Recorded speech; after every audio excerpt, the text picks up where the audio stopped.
We're live. Welcome everybody to another day of wonderful, wonderful podcasting brought to you by the wonderful people of Gamersledge. How you doing?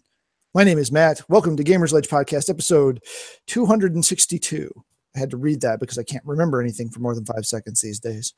All right. So tonight's episode is titled, I don't even remember, something about there being a lot of Nintendo news. Nintendo News Explosion. There we go. That's what it's titled. So we'll be getting to that after a bit.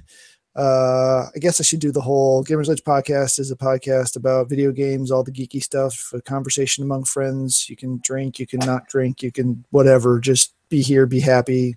Let us know what you think, if you happen to be watching this. Hopefully I don't sound like I'm talking through one of those 1980s voice modifiers or anything either this time, because the last podcast, apparently I sounded like that the entire podcast. All 50 minutes of it, just me sounding like I'm talking through a cheap robot voice modulator. You sound great to me. Well, that's good. We are both married, so, just saying. Anyway, that was horrible. I apologize. So we'll start off this show, aside from me making an ass of myself, by going over what we've been doing. We're going to do it weird. I'm going to go first because I got a pretty short list. I finished Life is Strange, which oddly enough, despite being primarily a teen angsty story, really managed to hit some heavy emotional points and actually some stressful decision making. Very much of the style that Telltale has been doing game, but at a level where your choices actually impact the world much more in a way that I've seen in most of the Telltale games. Especially in 2 or 3 specific decisions have significant impact on the world and how the rest of the game plays out. So yeah, if you're at all interested in a pretty solid narrative experience, especially if you're on PlayStation and have Plus membership and picked it up for free a couple months back, was that last month, 2 months ago? 2 months ago already, I think. Something like that. It's on the list for me to play. But yeah, it's a pretty solid experience. Warning, the episodes get long. I mean, not like ridiculously long, but those last couple were, it's like, okay, I got to be almost done. 2 hours later, I really have to go to bed. This should almost be done. Yeah, this isn't almost done. I got to quit. So yeah, fair warning on that. But for the most part, it's good. It's got a couple of rough spots, but I sat there trying to figure out why one of the voice actresses sounded similar. I think I said this last week, but bouncing back and forth between that and Horizon Zero Dawn, it's the same voice actress for Aloy and one of the main characters in the game. It's like she's not even doing anything different with her voice. I don't know why I didn't put that together. She doesn't do anything different with her voice because she's also the voice of Cassie Cage in MKX, and it's the same voice. Yeah, she's getting around quite a bit with the voice acting stuff. So, and that's I'm going to forget Ashley Birch. So yeah, the only other game I played over the last few days is Rock Band 4. We missed this week's goal, even though it was a singing challenge, which is like what mostly we do.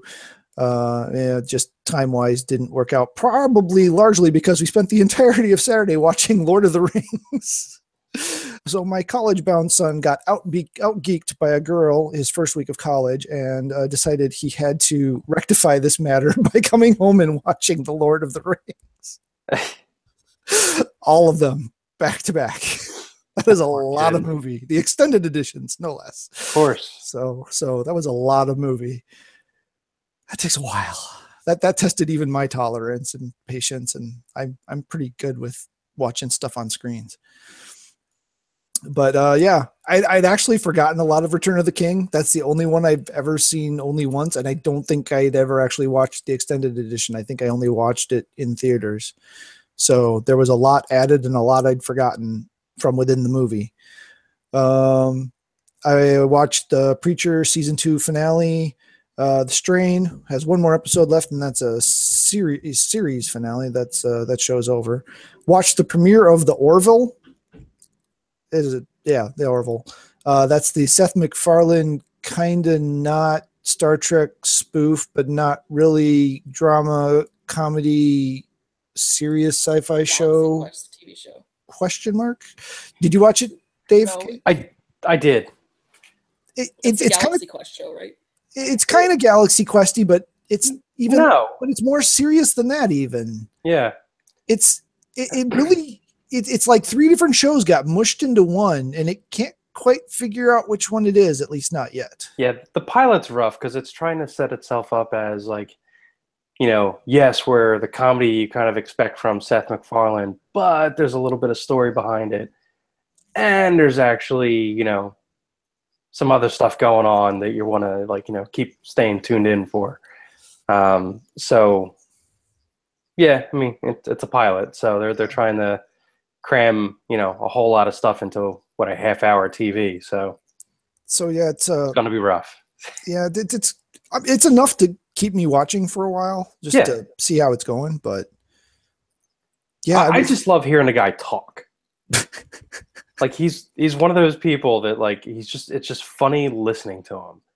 He's just got that voice, and he's one of those people that annoys me because the guy could at least be ugly, but he doesn't even have the decency to be ugly. He's got this like classic 1940s crooner's voice and everything. The dude can like sing and. He's just obnoxious. He's an obnoxious human being. I hate him. But now he's hilarious. This is his first significant live action gig, isn't it? I mean, I don't follow him that closely, but I mean, as far as running a television show, yeah, live, yeah. I mean, he's done some movies and stuff.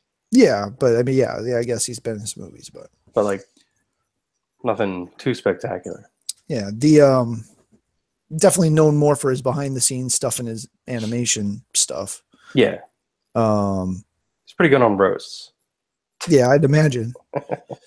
The effects were passable. I mean, most of them were decent enough that I didn't worry. They get a little too close to the ship. It looks very plasticky, but I don't think they should spend a lot of money on that. I think it should look that, Yeah. I mean, it's like watching Next Generation now. It's like, oh yeah, that really doesn't look that good. Yeah. But I think that might be kind of the idea behind it too. They want it to look a little dated or something. Yeah. It's like I said, this show hasn't established what it wants to be yet. And I think it'll find its legs in a few episodes. Hopefully. Yeah. Well, but then will its numbers keep it alive long enough for that to be okay or not? So Fox tends to love the guy, so this is true. See, now if he had been producing Firefly, we'd still have Firefly on. Pretty much, yeah. Which leads me into my last point, which is Con Man season 1. Nice. Oh my gosh, that was amazing. Why did you tell me about this, Dave? I did. You totally told me about this. Yeah. Yes. No, and I didn't know there's a season 2, so all I saw was season 1. There's a whole other season. I actually haven't seen season 2 myself. So, but yeah, Kate, have you watched Con Man? Nope. Alan Tudyk. Yeah, this made me so sad that what was it? Powerless, or what was that? What it was called? Yeah, was as bad as it was, because this thing is brilliance. And even more amazingly, Sci-Fi aired it unedited. There's some significant language in this thing, and it was all there. Did they play it late at night? Because I noticed they do that if it's late at night. I don't know when they aired. I don't think it was. I think it was relatively prime time, maybe 8 p.m., which I guess would have been 9 p.m. Eastern, maybe. Yeah, I know that if it goes after 10, everything's wide open. They don't edit any kind of language or anything like that. But yeah, it was yeah, I don't comedies and I, as I've mentioned before, don't necessarily get along very well. And I was trying to stifle how loud I was laughing because everyone else in the house was asleep. I just remembered all the doll stuff. And it's amazing the use of people you recognize, and sometimes they're them and sometimes there's somebody else. Yeah. It took me forever to recognize Nolan North because, again, he's always behind the scenes on things. And, it was just, there's a lot of people in the show. And then there's Casper Van Dien in the background, who I didn't realize was Casper Van Dien until I looked up who it was. Yeah. He's just this bartender. Every time there's a bartender in the scene, it doesn't matter where it is, it's Casper Van Dien. Anyway, the show is amazing. At least season 1 is. I would definitely check it out if you have any interest in a comedic look at what it means to be it's not exclusively washed up, but at least focused on a washed up sci-fi actor going to cons and the hijinks that your life probably only slightly exaggerated entails. I'm not so sure that it's exaggerated at all. Yeah, I'm pretty sure a lot of it's pretty spot on. Well, it's like I said, slightly exaggerated. I'm guessing it was tweaked a bit for effect of the specific point. And I didn't know Felicia Day was in it either. And she the scene where she's imitating him, just there. I remember the whole bit with him doing voice work. Oh yeah, it really made me laugh because I'm watching Moana, and I saw in the credits that Alan Tudyk was the chicken. Yeah. Well, that is another one that's based directly off a thing where Ian Fillion were doing voice work for what was it? That Xbox series with the guns, Halo 3. Yeah. And Nathan was like this serious, war guy, and Tudyk's just making all these weird noises for like aliens and stuff. So yeah, that was it's a good show.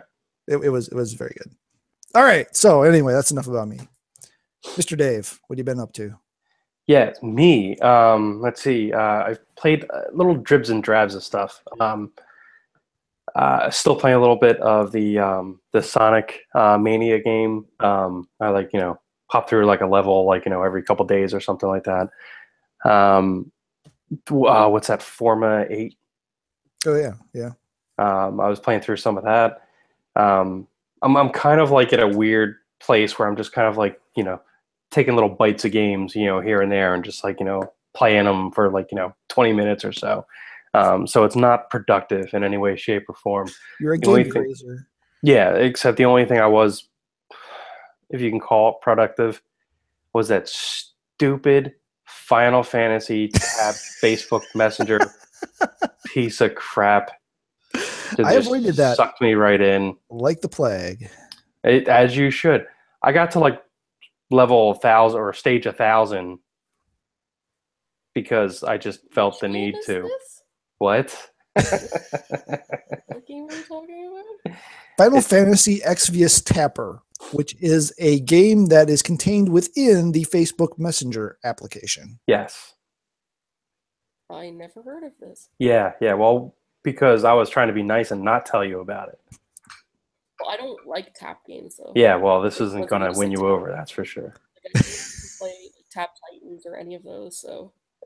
It's, it just gets you a lowdown on what the game is, because I don't even know other than Final Fantasy and tapping. You tap the damn screen. That's the game. Well, yeah, but are you avatared by a character from different Final Fantasy games? Is it just different Final Fantasy monsters you're hitting in the head, or basically, yeah, it's just it's a bunch of characters. Then nothing crazy. I mean, you might unlock super recognizable ones as you go through, but it's so you have different classes of characters. It doesn't seem to matter too much except for their abilities. you definitely unlock a ton of weapons. The weapons stack and upgrade, so as you just collect more, and they don't just keep like a pile of 80 maces. It's they all combine and power up as they go through. As you progress through levels, you're able to spend more currency to get better weapons, and it's all like random. It's just like, you spend 2,000 coins and you get a random weapon. But now this is all in-game currency, right? There have been no in-game currency. There is. microtransactions? I have not seen anything where I can actually spend real money in the game. And there doesn't seem to be any kind of like wall that you hit where you really can't progress or anything like that. So I really don't know the angle for the game. Mark and I were talking about it. We don't understand why the game exists, because if there's no microtransactions, if there's no way to spend money, there's really no paywall in it. Is it just mind share? They just want to make you think of Final Fantasy more? You're actually mining bitcoins for them while you tap. It wouldn't surprise me. But it's like there's just I don't know. I don't know what their game is with this game. But I blew through like 1,000 stages in it. So I'm a little embarrassed to say that. Like Mark sent me a thing to join up for, like, they have these raids, basically like boss raids, where you like partner up with people on your friends list and you take on, some monster. And he started like attacking it, and then I killed it, and then he was just like, "What level are you?" And I'm like, "Just don't ask." When you out obsess Mark about a game, you're doing something either incredibly right or incredibly wrong. Yeah, the last raid, I did. I partnered up with Mark, and I jumped in to take the first turn, and I killed it in the first turn. So there's that. But it's not worth it. Like, the prizes you get, it takes way longer to do that. There's no significant prize. It's like you see the prize and you're like, "Oh, yeah, I want that." But then it's only like a chance at the prize. You usually end up with getting something else that's worse than taking, 2 minutes in the game and just getting, random loot from the store. So there's a lot of weird choices in the game. Like, I don't understand the purpose of it. And I'm gonna try quitting it tomorrow. If I can. Which you can put off till tomorrow. Yeah, well, because tomorrow I get to unlock another character, I think, in the daily, prize thing. So I'll have to see if that's any good. Seriously, you must be helping them mine bitcoins or something. Dude, I don't know what it is. It sucks. But it's got that brain crack, kind of addiction quality to it. It's just like, I'll just play a little bit more. Oh, I'm getting more coins. Oh, I'm going to be able to level up my characters. Oh, I'm going to be able to buy more weapons. Ooh, yeah, I'm going to get this. And, that's all it is. It's just pure, no thinking, all reward. It's sad. It's very sad that gaming has got to that point. I'm more ashamed of myself every time I play it. Just because, I used to, I used to beat Mega Man games, And then you took an arrow to the game knee. Yeah, it's just like, what? What am I doing? Every time I touch it, I'm just like, what am I doing? What am I doing with my life? Nothing. That's what I'm doing with my life. Killing time while you're on telcons that you don't want to be. Yeah. But so there's that. Way too much time talking about that piece of crap. I'm trying to think what else. I did pick up the Uncharted, the new Uncharted game. It's still in the wrap. I was gonna say, did you even break the seal? Not yet. I'm still. It was kind of like a busy weekend and stuff, so I didn't get a chance to really play anything. Saw Billy Joel this weekend. No. Who? Yeah, he's great. Still sounds awesome. I'm trying to think TV wise if there was anything major. Did I cover Watching the Tick the other week? Did we talk about that? I don't think so.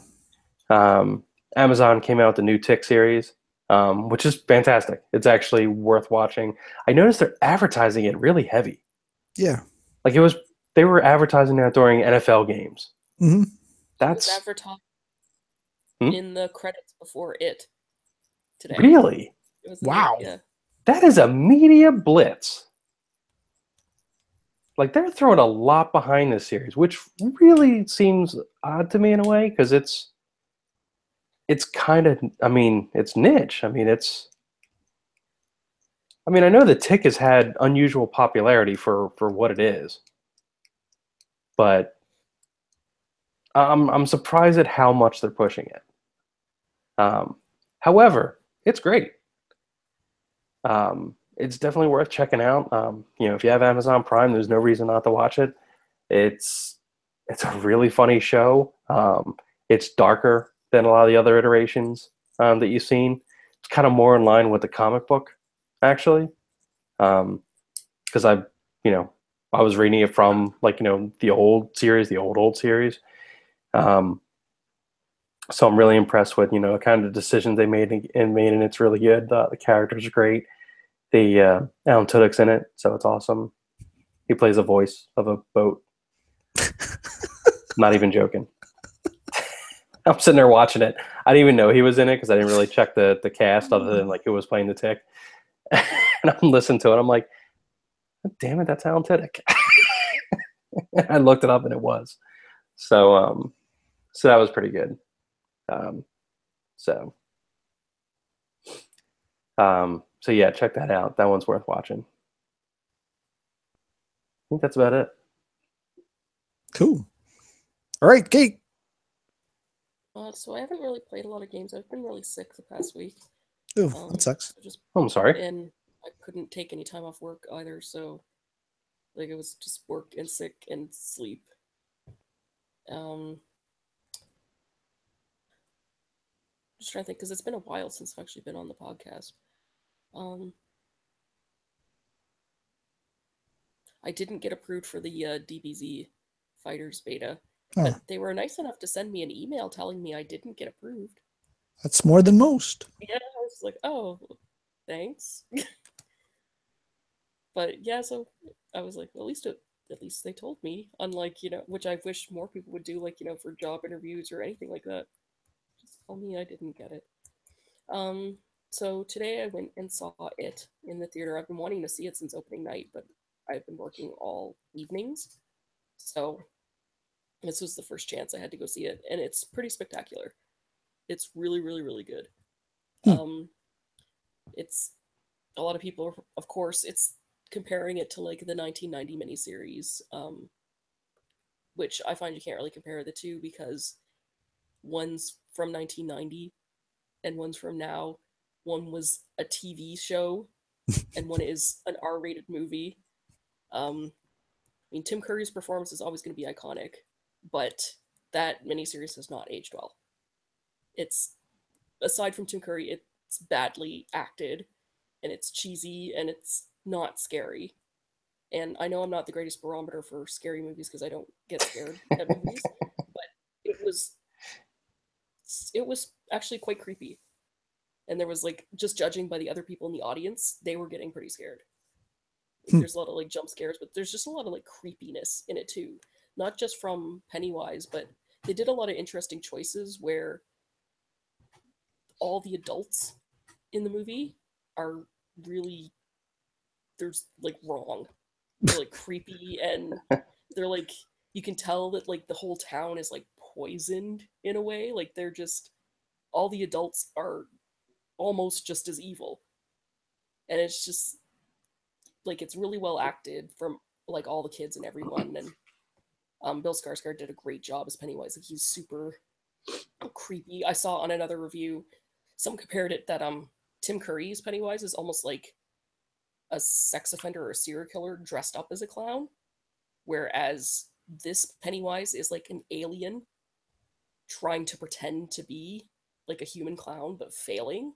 Nice. So there's this kind of so it's killer clowns from outer space. Well, more you can tell that he's not human. Yeah. More than they showed. Obviously Tim Curry's is still supposed to be a monster, but it was still very human. Yeah. Yeah. Kind of the same way, there's also a lot of comparison, talking about between Jack Nicholson's Joker and Heath Ledger's Joker. because like the first Batman came out in 89 and the It miniseries came out in 90. It's the same sort of thing where they're like, you know, both Agents of Chaos and clowns. So there is that comparison where those roles are iconic, so there's more pressure on like the more modern ones compared to the old ones. But the old ones lived in an era where clowns weren't quite, they were still clowns, as opposed to everyone's like, ew, clowns now. Where they still, you know, were jokey and, you know, had more fun with it, and now clowns are just creepy. Yeah. And they're not fun. So there's like that whole thing too. But no, it was great. I actually want to see it again. I did hear there's one tragic flaw in the movie that took a lot of people out of it, because it's based in, like, isn't it based in like the 80s or something? Yeah, because the book was originally like the 50s for when they were kids, and in the 80s when they were adults. Right. And then they changed it for this movie to the 80s for the kids, and they took out the adult parts, and that's going to be the second part of the movie. Gotcha. Like the sequel to the movie, so there's no adult parts. Yeah, the problem was that they had, apparently the kids were playing with Lego sets, and they had Lego bricks that actually the color didn't exist in the 80s. So like that took a lot of people out of the movie, apparently. Dave, it took Dave out of the movie. I think you're lying. I'm actually not lying. I saw that as a legitimate, not actually, let me take that back. I saw that as a person's complaint about the movie, not a legitimate complaint, but that was like something they said. It just really took me out of it. I'm like, shut up. You're watching a movie about a killer clown monster, and you're going to sit there and freak out because they didn't have that green shade. I do have to say, when I see a game being played with the wrong controller in a movie, it does bother me. That's different. I will say it did have a nice little, because it's, you know, 1989, that it had an arcade game and he was playing Street Fighter 1. Nice. Was it the one with the big pressure sensitive button? Because that would have been plus points right there. It didn't show the buttons on the arcade, but it showed the screen. It's like, that's totally Street Fighter 1. Yeah. That's a deep cut. The original Street Fighter 1 had this giant button that you had to slam. That's pretty much every arcade thing. No. This was people wonder like why older people press buttons so hard. It's because of arcades. No. This was different. Like the button was as big as your head, and how hard you punch the button was how hard like you hit in the game. I'm not sure if this was like the main version of the game, but that's like the version I saw all around. Was that one I saw it more than once, and it was like this crazy control setup for it. It's a horrible game. I can't believe that the sequels did what it did. I'm surprised they made sequels, because it was an awful game. Yeah, it was. Where you had red hair too. Like what? Yeah, everything was just weird. But yeah, anyway, back to the movie. I'd recommend it a lot. It's really, really, really good. So my only exposure to it was the late 80s miniseries. I have never read the book. Or is it 90? Okay. Yeah. But the miniseries, I've never read the book. And just remembering what I remember from the miniseries, it seemed really weird to me to separate the kid and the adult stuff, but it worked fairly well. The way the book, and the book's been out for 30 years, so like the era of spoilers has passed. But it's kind of like they kind of go, because, and it's kind of cool that this is the year that the movie came out too, because in the book it goes into hibernation and comes back every 27 years. So it's been 27 years between the 1990 miniseries and this movie. I did think that was a nice touch. I don't know if that was on purpose. Yeah. But if it was, kudos. I want to hope so. I want to believe. Yeah. But so in the book, it's like they experience this as children, and 27 years later they have to come back to, you know, deal with it. Okay. Is the book worth reading? Yes. Okay. The end gets a little Stephen King endy. Yeah. Where he like has problems sometimes finishing his books, where it gets like super like was he like addicted to prescription drugs at this time? I don't think he was, because that like came later after his car accident. But it's just kind of like, what were you smoking But at the it's end like of it? 1,200 pages too, isn't it? It is, yeah. And that's why for this movie they kind of are splitting it up, and the sequel will be like when they're adults. See, I'm always worried about Stephen King stuff that way, because like I know he's done a lot of good stuff, but and he's such a prolific writer, but also know there was a point where they just stopped editing him because they thought that everything, like, no, you still edit good writers. It's, you need to rope people in. And I know they stopped doing that, and his books just became longer and longer and longer. And I had no interest in that. This was before that though, because it was written in 1986. Oh, was that long? Okay, yeah. Yeah, it's been a long time. I might have to check that one out then. It's been selling a lot of copies at work. Yeah. And they've got a cool new movie tie-in cover right now. I kind of want to buy it. Nice. It's like, that's a cool cover, except it's so thick that I might just get the ebook, because I don't really like paperbacks when they're that thick. I prefer hardcover because I find them a little unwieldy. But no, yeah, it was great. Like, the acting was great. So I'm kind of like really excited for the sequel, but at the same time, it's obviously not going to be the same actors, because they'll have to, unless they wait 27 more years, which they're not going to do. So it's like kind of like, I wonder who they're going to cast and if it will be as good, because arguably the adult stuff in the book is way more boring. So it should be like interesting to see how they do that, if they'll maybe focus more on it and its backstory.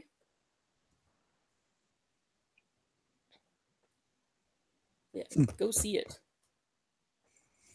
It is actually one that we might try and get out to the theater to see. Because I know my wife was saying, like, she was real interested in, she likes, good scary movie, and there hasn't been a good one out in, good long while like this. It's pretty much universally like liked, like everybody. This one feels like Nightmare on Elm Street meets The Goonies. That's like the feel of the movie. Wow, that's good. Because it's got like that camaraderie with the kids, and that's still the core of the movie. So it's got like the whole Goonies thing, but then, there's the whole, evil monstrosity thing too. That's about it. I can do that. Cool. All right. Well, as promised, we have news. So a lot of these are Nintendo. I tried to spread them out so it wasn't all just a barrage of Nintendo news, but we will start off with a piece of Nintendo news. So for those of you who were under the assumption or thought that there was no way that Nintendo would go into the holiday season with a shortage of Switches, think again. They are already warning us there is going to be a shortage of Switches come holiday 2018. It's almost like they planned for it. The official rationale is the supply chain is very complicated. That's because there's new iPhones coming out. Apple's messing up everything, I'm sure. Yeah, that's it. That's got to be it. The retina or whatever displays on the things, and the things that aren't pros sold with the things that are apples and supplies, and yeah. Anyway, to be honest, I know, like, Mark likes to. He's a big fan of, like, Nintendo controls everything, but the thing is, these days they don't as much as they used to. There's individual components that they have to acquire in order to build these things, and they come from multiple sources. It is actually more complicated than it used to be. And the fact is, even though Nintendo has a lot of money and everything, they're still not as big as somebody like an Apple, a Samsung, that's putting out billions of devices, there's like so many devices, and are sourcing so much of the materials. So they probably are running into, some issues with things like that. It does make sense. I mean, these companies are cannibalizing all the supply channels for everything. It makes sense up to the point where they've been doing this for years, and yeah, you're going to have some rough spots at launch, and yeah, you might have a rough spot mid-launch because you sold out quicker than your projections and whatever. But at some point, you get your supply chain stabilized. It's been out long enough. It sure seems like they should have their supply chain stabilized, or the fact that you can't find one anywhere would mean that they're stockpiling them, so they will be available during the holiday season. It's still specific. Whoa. It's still suspicious enough that I'm not going to clear them of any potential wrongdoing that they may or may not be doing. But yes, I'm not necessarily clearing them. I'm just saying it's more believable today than it was before when they were actually caught doing it. But they also have a history of it, and you figured they would have learned their lesson 15 years ago. All the way back to 10 years ago, 5 years ago, 3 years ago, etc., etc. Considering we've recently seen put on the internet the news shows 48 hours and 60 minutes and whatnots that have had interviews with Nintendo in the 80s saying the exact same stuff, all the way back to the NES. Yeah, you don't have an excuse at this point to not have looked at your assembly line to figure out a way to be more efficient. So, well, we appreciate Dave's attempt to defend them. It's not that. I'm just saying, as an alternate point of view, instead of just toeing the line, that there's a lot of people competing for a lot of resources now, more so than ever before, especially in small electronics. It might not be something obvious, just screens alone are a pain for people to secure. But 720 panels at that size are not being used by that many devices anymore. That I get, but the thing is, everybody's being, all resources are churning out screens for somebody. True. So Foxconn is setting up a factory in Wisconsin that's going to work on displays, not exactly console stuff, but so I mean, everything's got screens. It's a big deal. So there's a lot of people going for them, and it's not so much that sure, not a lot of people are using 720 screens, that size, but the thing is, somebody still has to make them. It's not like there's just this unlimited supply that somebody's like, oh well, nobody's buying them and they're all over here. That's what Nintendo's using. No, they're still making new ones, and just because they're an older spec screen and not 4K OLED screens, somebody still has to make them. Yeah. And if everybody's making, the more expensive ones for Apple and Samsung and all that kind of stuff. And it depends on, what their assembly things look like. Do they have a specific 720 line? Do they have to shut down 1080 production or 4K production to do 720 screens? Yeah, I get it. There are things that could be impacting it, but at the same time, I'm thinking that's Nintendo's job to mitigate. Oh yeah, and I'm just thinking it's more of Nintendo is doing certain things to keep costs down, but manufacturers are like, well, we can sell more expensive ones to, these people, so we're gonna, concentrate our resources there unless you pay us more money. And Nintendo doesn't want to pay them more money because Nintendo doesn't want to pay anybody money. So that kind of stuff makes sense, in my head that could be, legit causes of it. Still, yes, Nintendo's fault. But, supply chain issues are a real thing, and it affects everybody. Yep. And people buy their product anyway, so they don't really have to care that much about it. It's kind of like another company, maybe like an Apple, which, can pretty much do whatever they want and sell bajillions of dollars worth of product.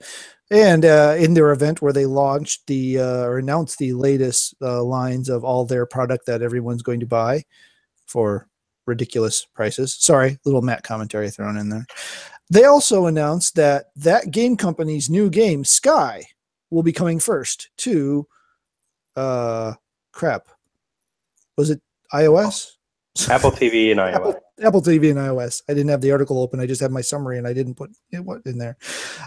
So yeah, it was later confirmed that it is coming to other systems. So presumably it'll be coming to the other, at least PlayStation and Switch.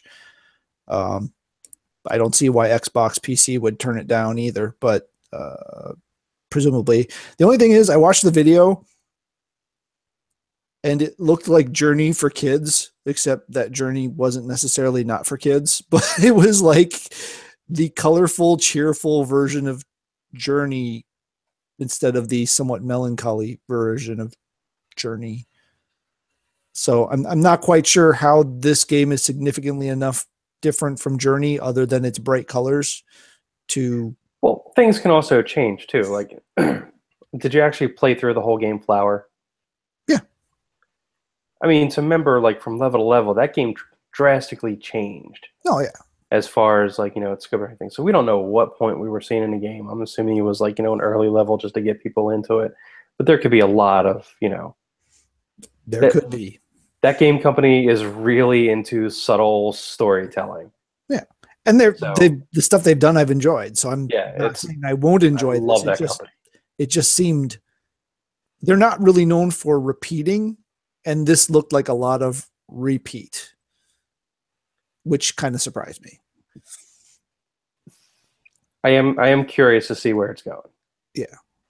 Not curious enough to go out and buy an Apple TV to play it right away. I'm cool with waiting. It's HDR now. 4K. Yeah, like that goes great on my non-4K TV. I will have to say their policy of if you own a movie with them and a 4K version comes out, you can convert it to the 4K version for no cost. That surprised me that they went. That they did that, but that's pretty damn impressive. That was definitely Steve Jobs is dead. Because that would not have happened under him. It would have been like at least a $3 upcharge, for it, and there would have been like when they announced charitable, charitable contributions. Yeah, Steve Jobs didn't do that either. So I mean, there's a big difference between who's running the company, and I really like Tim Cook. I think he's a really good dude. So I do wish him luck with this stuff. I'm still surprised they're still making Apple TVs. I didn't really get an inkling that they're doing well enough to justify keep going.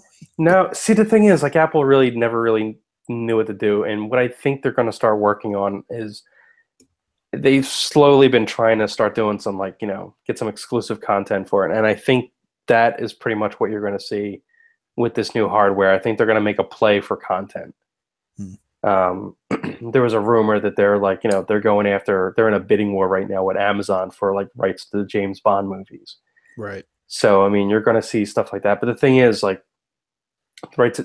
I'm not aware of I'm guessing Apple has exclusive content that you just get if you own an Apple TV. I know Carpool Karaoke is only available on Apple. You can't watch that unless you have their service, which is it was a popular thing on YouTube and everything. People would watch where celebrities would sing carpool karaoke. But I mean that's just YouTube stuff. I don't know if they're making a play for more mainstream movies and everything like that, and if it's going to be a subscription service to it. Do they have something like that already? I don't think so. I have no idea. I don't do anything Apple. Yeah, I haven't paid attention to Apple TV ever. So as far as I know, they don't have a subscription service. So I'm wondering if that's something they're working on, because everybody's got to have an individual subscription service. So we're paying $1,000 for TV every month instead of the $200 everybody complained about for cable. Way to go, guys. Yeah, that's a conversation. I'm I don't know if we wanted to get into that, but yeah. Not now. Yeah, it's getting bad fast. It's going to get bad really fast. It's what I told people to be careful what they wish for. Yeah. People thought oh, I just want to do everything a la carte. I don't want to. You need to be careful with that, because things can get way worse. And they're like, no, it'd be great. If I can just get exactly what I want when I want it. Yeah, that's not what happened, folks. I mean, well, actually, that is what happened. But everybody's gotta, now want you to. Now it's $10 a month to everybody instead of yeah. But yeah, the only thing that really kind of got me with the conference is it's like, okay, you've got a whole line of things that you have a pro version of, and then you've got a whole line of things where everything you're announcing starts with Apple, except this one thing that you're doing in this conference, which starts with I, and you don't follow either model for your newest thing that you decide to rename. Why they didn't just make it the Apple phone if they were going to go ahead and rebrand it. And then you've got Apple TV and you've got the Apple Watch and you've got the Apple phone, and make that like a family of products, or go iPhone Pro so that it lines up with all their computer stuff, baffles the living crud out of me. I'm confused. I'm actually confused of what do you mean they The rebranded? iPhone X. It's the iPhone 10. No, it's the 8 or the 9, since they made the 7 Plus and 8. Technically, it's the iPhone 10th anniversary edition. Yeah, but it's not. I'm just telling you what it is. They don't call it the X. They called it iPhone 10. Well, yeah, but it's going to be like OS 10, and nobody's going to know what to call it because half the people are going to call it 10, half of them are going to call it X. I'm just saying the branding is 10. I'm just telling you what they're doing. That's all. You don't have to get mad. It doesn't make sense. But I'm not an Apple fanboy. Look, Google Nexus. Google Pixel. Okay, don't yell at me. Don't get mad. See, they rebranded it, but they rebranded everything to a Pixel. Anyway, okay, so last week, I think I brought it up last week. We learned that Star Wars Episode 9 had lost not only its writer, but dude lost both the writing and the directing job. He had lost the writing job a while ago. They finally just said, you know what, you're not the guy for us, and they let him go. Much speculation abounded. Would Rian Johnson be brought on for another movie? Would they go with another person? Would they bring in somebody else? And as I pretty much was sure they were going to do, they dipped back into the pool of J.J. Abrams, who will be rewriting and directing Episode 9. Some people love this. Some people hate it. Some people hate that they love it. Some people love that they hate it. Seems to cover about the spectrum of responses. Personally, I think it's fine. I think as long as he doesn't churn out another Into Darkness, and I understand we disagree on Into Darkness, but as long as he churns out something that's at least as competent as Episode 7, we're fine. Yeah, I just think they're playing it safe. It's as simple as that. It is, but again, for me, the main series is meatloaf and mashed potatoes. You're not going out for raw octopus sashimi with a numbered Star Wars movie. If you want to do some of that weird stuff with the side stories, which they tried and then decided they didn't like that either, okay. But yeah, I don't have a problem with this concept. It's dude's made some good movies, made some stuff I've really enjoyed. I think he understands Star Wars really well, and I just hope we don't all get blinded by the endless lens flare. Hopefully we're all right. Hey, could be worse. They could be like Michael Bay. Yeah. There are much worse choices out there, and really, I think the majority of the reason is, though, they did slip it. They slipped it to December, which they were going to do anyway because everything else has slipped into December. Every time they've set a summer month for a Star Wars movie, it's slipped to December. Yeah, that's so it's just a Christmas thing now. That Star Wars is now a Christmas thing. Holiday season thing, whatever you want to call it. That's just the world we live in now. It was going to slip to December regardless, but JJ's been in-house. He's been involved. He's up to speed on what's going on. He knows what they want.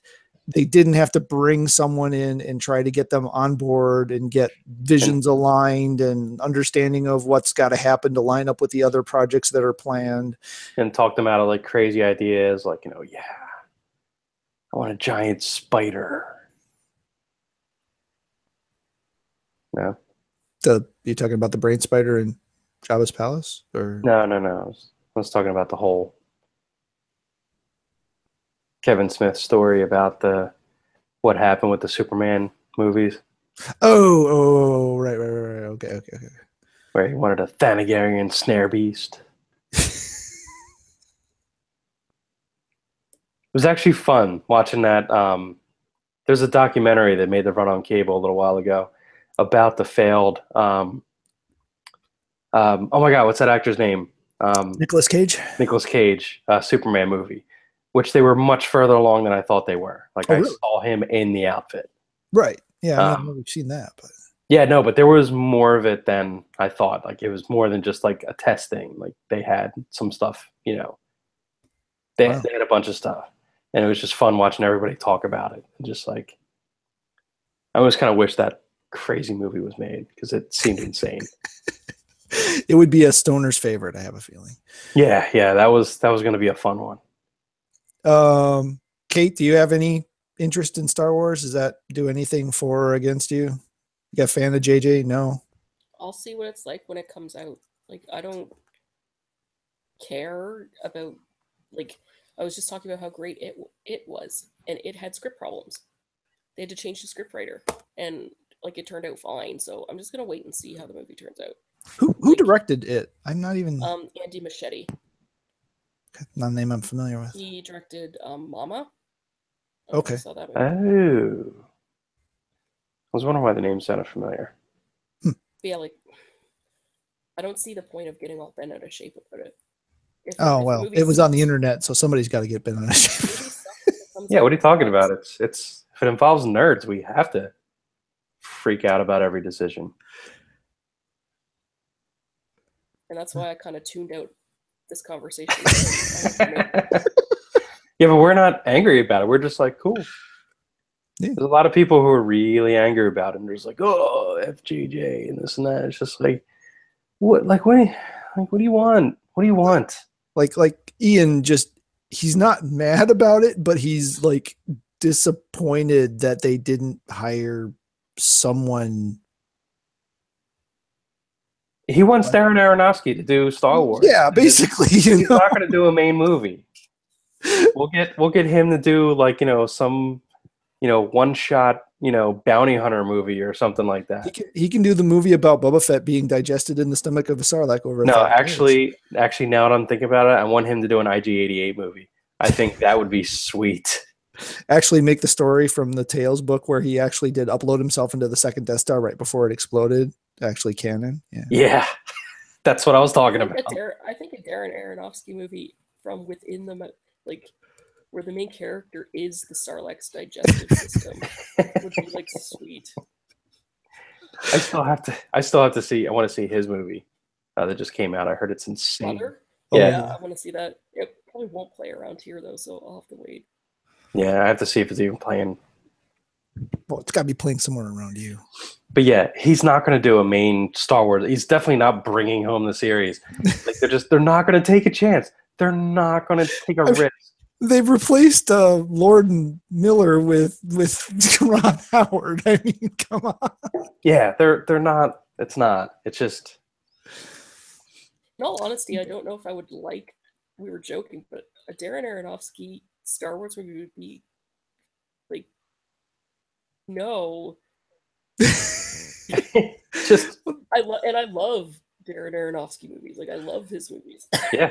But it doesn't mix with Star Wars. Yeah. You know something? Things that families think is a good idea. Like, all the time you see, like, well, if I was doing it, I'd do this. And if it gets done, it's like, they're like, well, that was stupid. It's like, that's exactly what you asked for. No, I'm thinking actually maybe Darren Aronofsky would have been good for the prequels, doing the fall of Anakin. I think that would have been.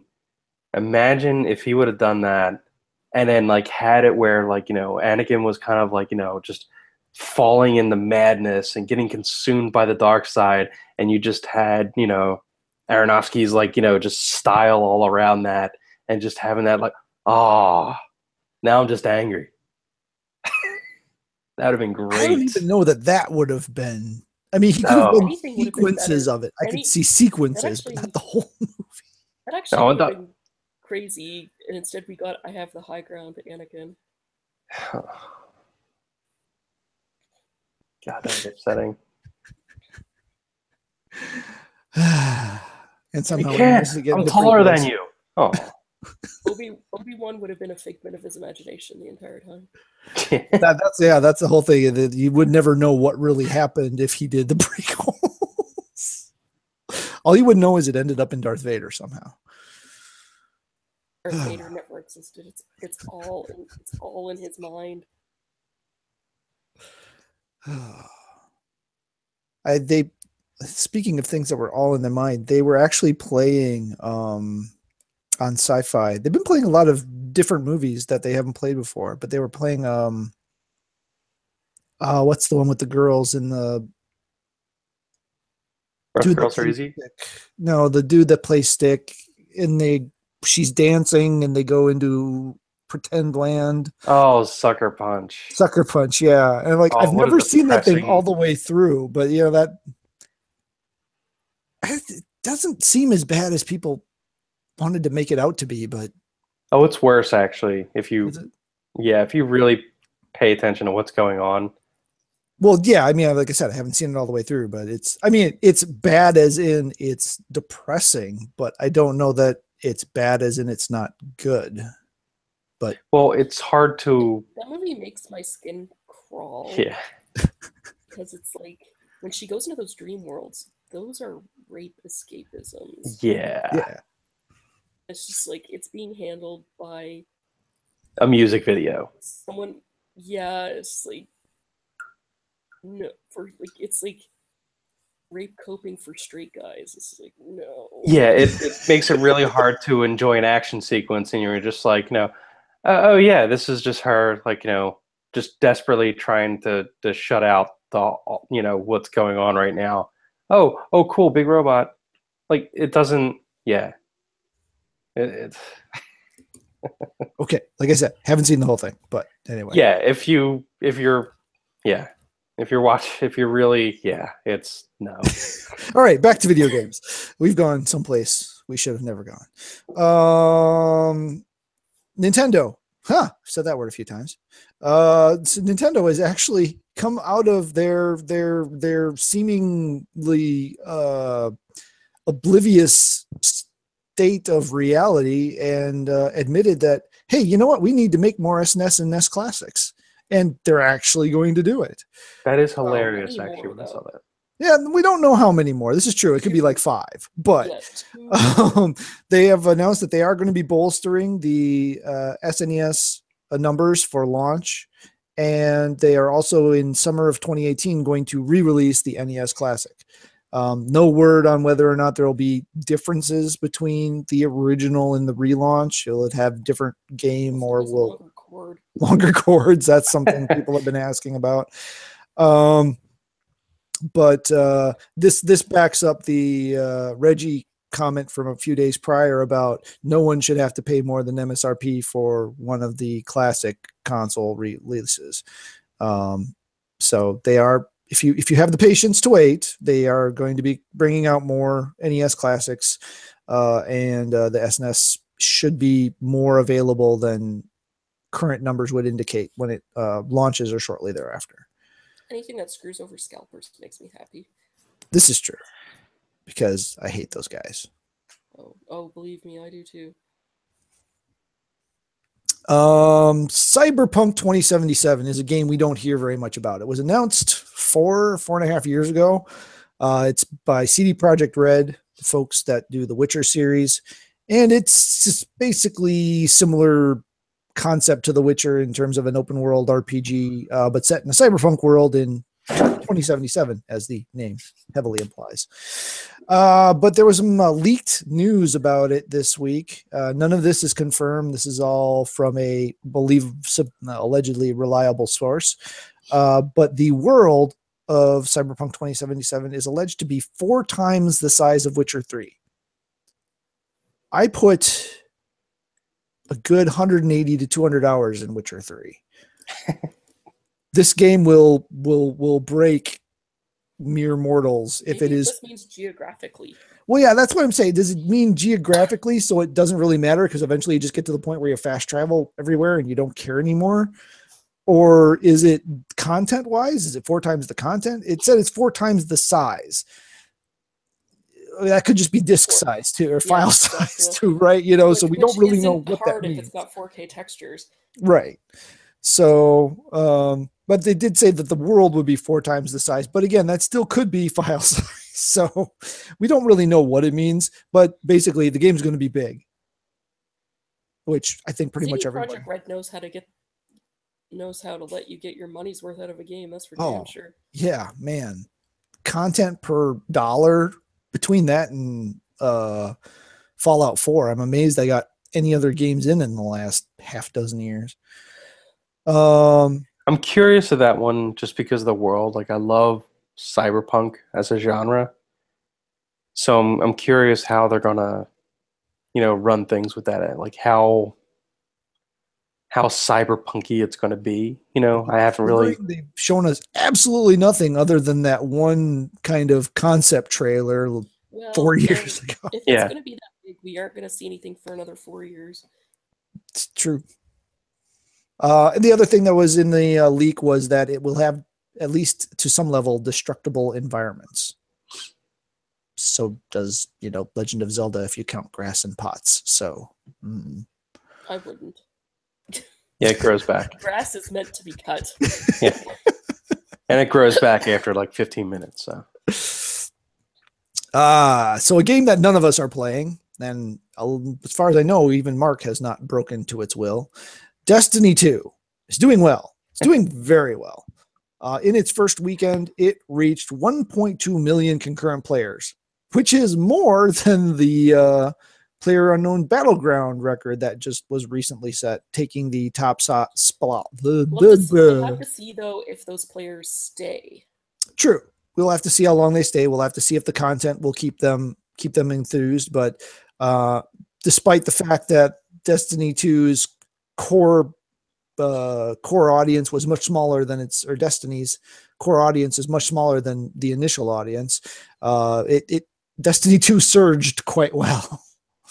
Did it, I haven't been following at all, but is there more stuff?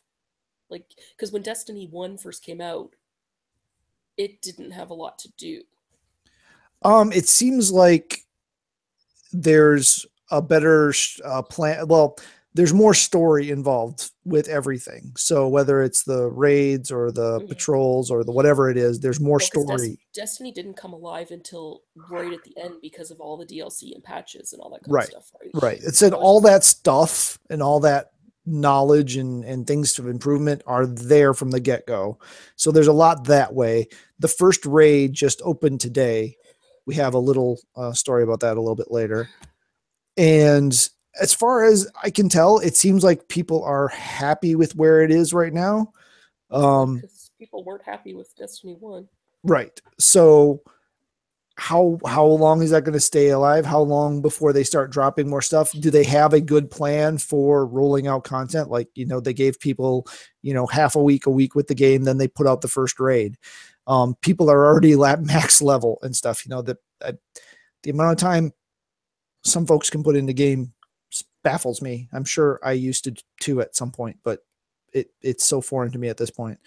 But yeah, so well, hopefully it's good. It's doing well, and it'll really help bolster the series, because I did like the gameplay of Destiny 1, and I like the concept of Destiny. But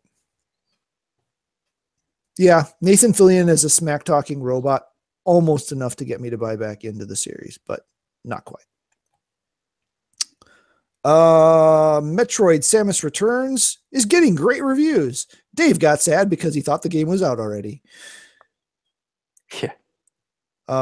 Unfortunately, I'll probably never play it because it's on a handheld system, and I never play my handhelds until it comes to Switch. Once it comes to Switch, then I'll probably play it, assuming it does. No, it's not. That's it. Yeah, it probably won't. If the 3DS, if the themed 3DS for this game came with the game, I might actually get it. But the fact that they made a themed 3DS for a game and then do not include so much as a download voucher for the game, that's pretty funny. Is just ridiculous. I am the only person left on the planet who has not seen Wonder Woman. However, not true. Not true. I just, Your mom hasn't seen it? I'm waiting for the Blu-ray to come in at this point. Oh, you haven't seen it. Wow. Okay. Yeah, it came out at a weird time, and I wasn't able to make it to the theater, and then it became too late, and then it was just, might as well just wait till the Blu-ray at this point. All right. Wow. Well, some news dropped this week that Patty Jenkins will be returning as the director. There was a lot of concern that they were going to hand it off to somebody else, and uncertainty on what that would mean for the sequel. But she is back, and she is directing the sequel. So cool, since the movie has been incredibly well received. Another piece of Nintendo news, and I have to say, I saw this one, and this almost doesn't compute. Today, it was announced during the Nintendo Direct that both Doom, the one that I just played and came out, 2 years ago on consoles and PC, and Wolfenstein 2 will both be coming to the Switch. Not old Wolfenstein 2, but the new Wolfenstein 2 that's coming out soon. And Doom will drop in the holidays of this year, and Wolfenstein 2 is going to release sometime in 2018. This adds to Bethesda already having Skyrim releasing on November 17th of this year for the Switch. So Bethesda is really pushing the Switch content. And considering how much Doom made my PS4's fan scream like a banshee. Yeah, they're going to have to downgrade it somehow. Yeah. With lighting or textures or something. But yeah, I mean, that game looked ridiculously good. So even if it is downed a bit, it'll still look great. Decent, yeah. So yeah, mature first-person shooters coming to a Nintendo Switch near you. I've never really played a first-person shooter on a handheld, but it seems like it'd be kind of difficult because it's such a small screen. Yeah, if you're gonna play it, see, I've not played the Switch in tablet mode. Actually, I haven't played the Switch much at all. But what little I've done with the Pro controller. So I would imagine that's the way I would play it. But I don't have situations where traveling or being somewhere really work for playing games. So, I mean, people like Mark and all the San Franciscoans who have, an hour, 2 hours worth of commute every day where they're sitting on a train. Okay, yeah, it makes sense. But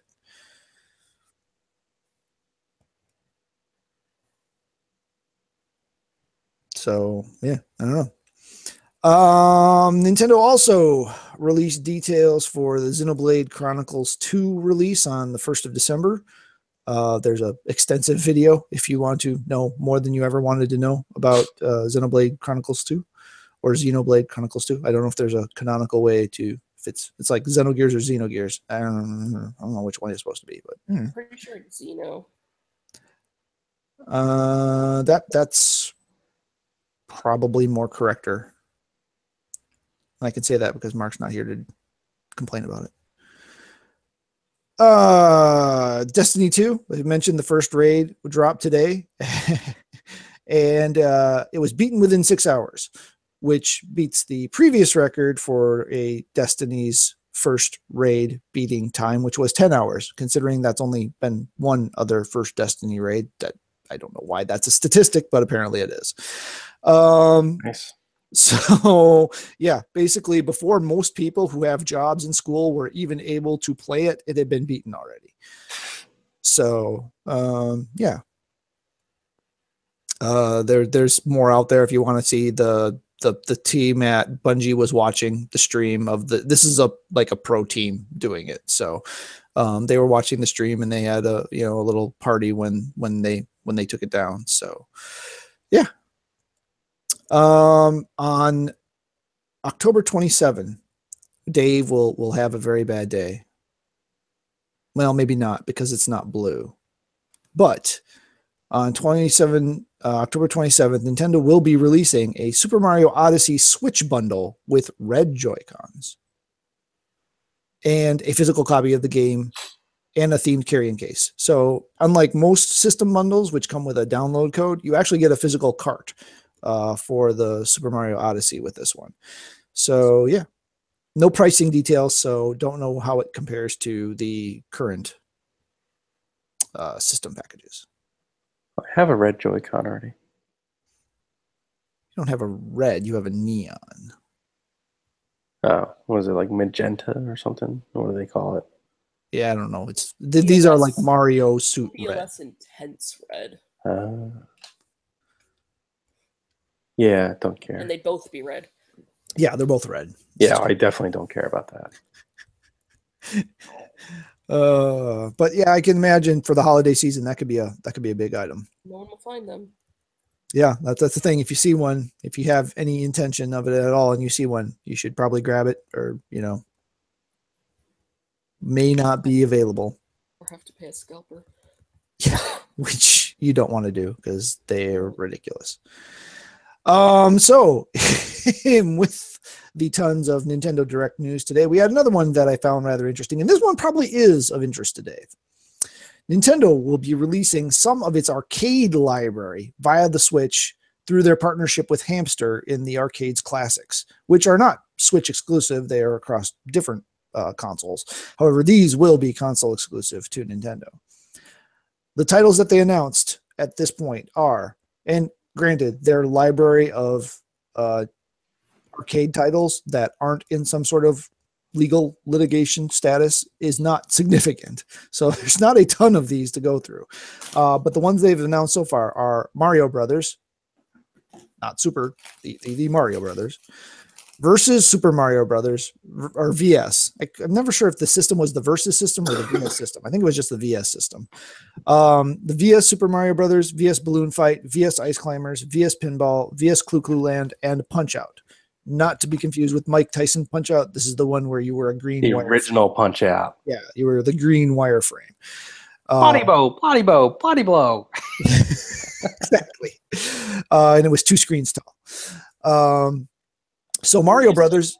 Oh, Mac go ahead. Back then? Hmm? Were you still Little Mac back then? I don't know if he even had a name. I don't think he had a name. I think you were just player one. Yeah, you were just a green wireframe. Like you weren't actually a character. Now, granted, the shape of the wireframe does look a lot like what became your character in Mike Tyson's Punch Out. But, yeah. The only one of these that has a date associated with it so far is the Mario Brothers release, which is the 27th of this month, September. So that's coming out soon. Did not see a price anywhere. So not sure what that's going to run you. I'm imagining it can't be too terrible much, but I think most of those arcade classics tend to run what, $7-9 ish, I think.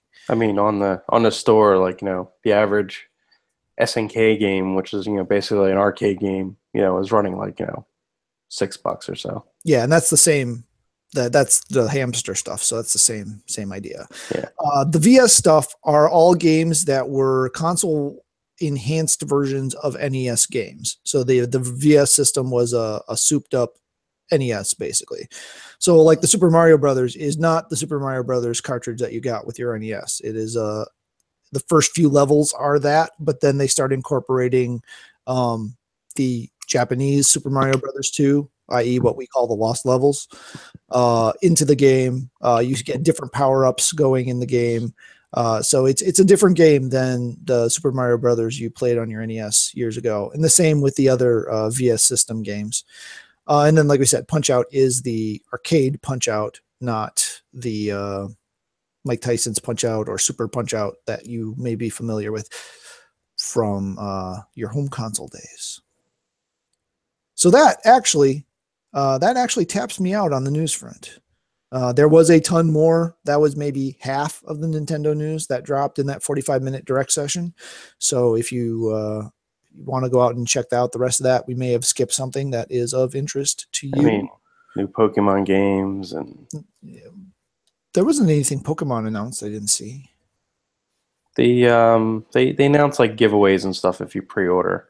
Oh, okay, yeah. Like you get like Celebi if you pre-order something.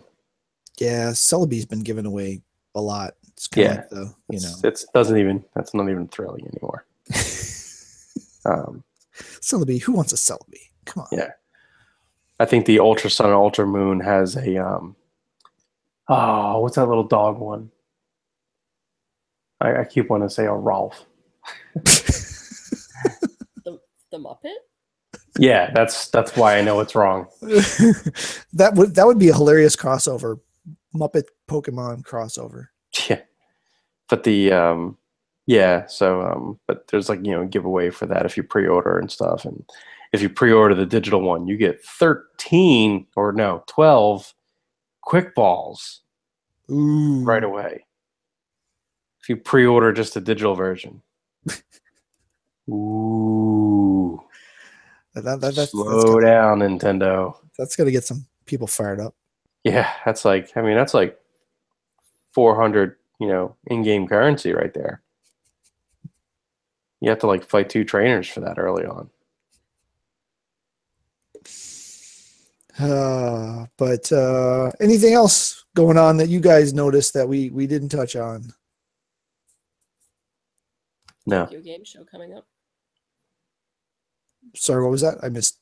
Tokyo Game Show is coming up. Oh yeah, TGS is coming up. Be interesting to see what goes on there. There's supposed to be some kind of Final Fantasy 30th anniversary something or other announcement. Mark finally going to get his $2,000 box. I hope they do that.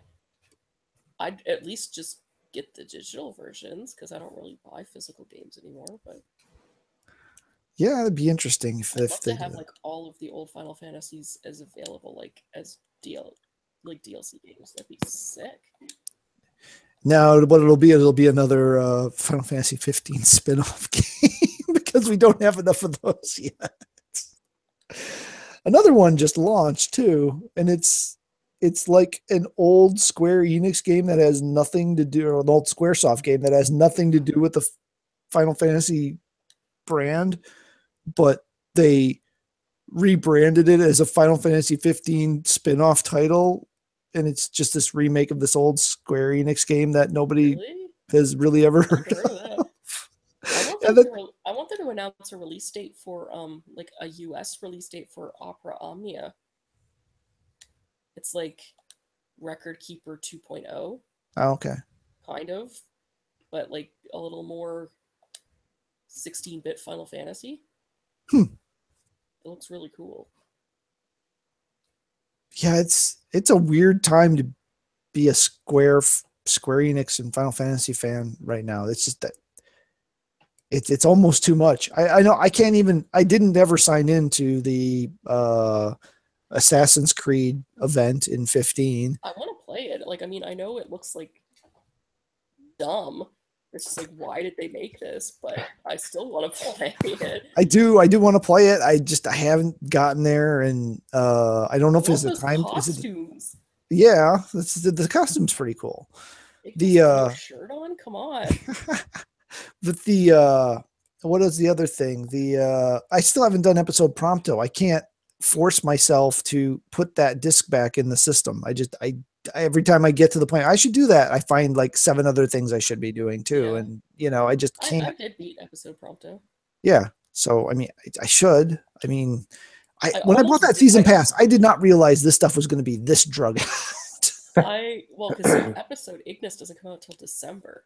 I know. It's like, but I almost didn't beat episode Prompto because I was just like, I'll just go exploring for a while, and I decided to go like up the hill where when you like, there's the part where you do like almost like the snowmobile like obstacle course. You're going down the hill. If you go back up, you're just like, I'll just go exploring. There's a bunch of like super overpowered mechs up there. They stay there. Yeah, and they just keep shooting you with like missiles, and every time you try to get up to run away, they just keep shooting you off your snowmobile. It's just like, I'm stuck in an infinite loop. I'm gonna be here forever. Oh my gosh. They're like level like 70 or something like that. Dear Lord. But yeah, it's like that they're definitely milking the 15 thing right now, which is good. I mean, they've got something. It's good. You don't want to see them overdo it, but at the same time, something else that I saw, and I never saw a formal announcement for, and I actually downloaded it, and it all worked, and it hasn't been taken away from me yet. But the season pass for the Star Wars Battlefront on the PlayStation Store has been free for the last couple of days. What? Too bad I don't have the game. So yeah, if you have Star Wars Battlefront, the disc or the download version, you can get all of the DLC levels for free. Usually I don't do these things because they end up being some sort of mistake, and then they try to take the licenses away from you, and I just generally don't want to mess with that. But it's been 2 days, so I said okay. So yeah, I'll be firing up Battlefront here again, I guess, getting ready for Battlefront 2, which is the only game that I am going to spend That's probably why they money made on. them free. Yeah, I imagine it is. It's just to build expectation or get people back in the mindset for the game. I'm really intrigued to see how 2 turns out, because with the 3 different companies handling the 3 different sections of the game, I mean, I know that's not the first company that's done that, but I don't know that a shooter game has necessarily been handled like that before. And obviously the Call of Duties change every year. They go through their cycle of the studios, but it's never, it's not Sledgehammer making the multiplayer and, crud, give me one of the other ones. DICE? Yeah, for example, they don't do Call of Duty, but, They do Battlefront though. they do Battlefront, right? And DICE is making the multiplayer portion of Battlefront, and Criterion is making the ship mode, and I can never remember the name of the company that's making the player. Starts with an M. Not Matt Murdock. Molecule. No, that would be interesting. That would be very interesting, but no. It's like Max something. Dave, why don't you know this? You should have figured it out by now. I wasn't listening, actually. Oh, I hate you. Somebody said Call of Duty, so I tuned out. Oh, we were talking about Battlefront, though. Oh, yeah, I tuned out of that, too. Wow, you can't even get fired up for Star Wars. Is it you have to play online with people? You don't have to. No, not this one. There is a single-player campaign. Oh, this is the new one? Yeah, it's a significant single-player campaign. Oh, I didn't know the new one was out already. Oh, it's not. It's in November, but we're talking about it because yeah, that one I might check out. Because there's 3 companies. There's 3 parts of the game. There's the multiplayer shooter, the multiplayer space combat or vehicle combat, and then the single player adventure. And each one of them is being made Motive Studios. Why I can never remember that, I don't know. I've never known that. I have no idea who they are. So yeah, each one of those 3 modes is being made by a different developer. So you're basically getting 3 games in one, in a way, because you're getting an experience made by a team that was able to dedicate to that experience, rather than trying to spread themselves over 3 different experiences, which is ultimately what happened with the first Battlefront. Is, DICE just couldn't. It was DICE, wasn't it? I think it was DICE. Yeah. Couldn't spread themselves out enough to get the whole everything to the level that they wanted it to be. And they needed that timing to time with the release of a certain other media event that was going on. So yeah, Battlefront 1 multiplayer maps from the season pass are at the moment free on the PlayStation Store for PS4.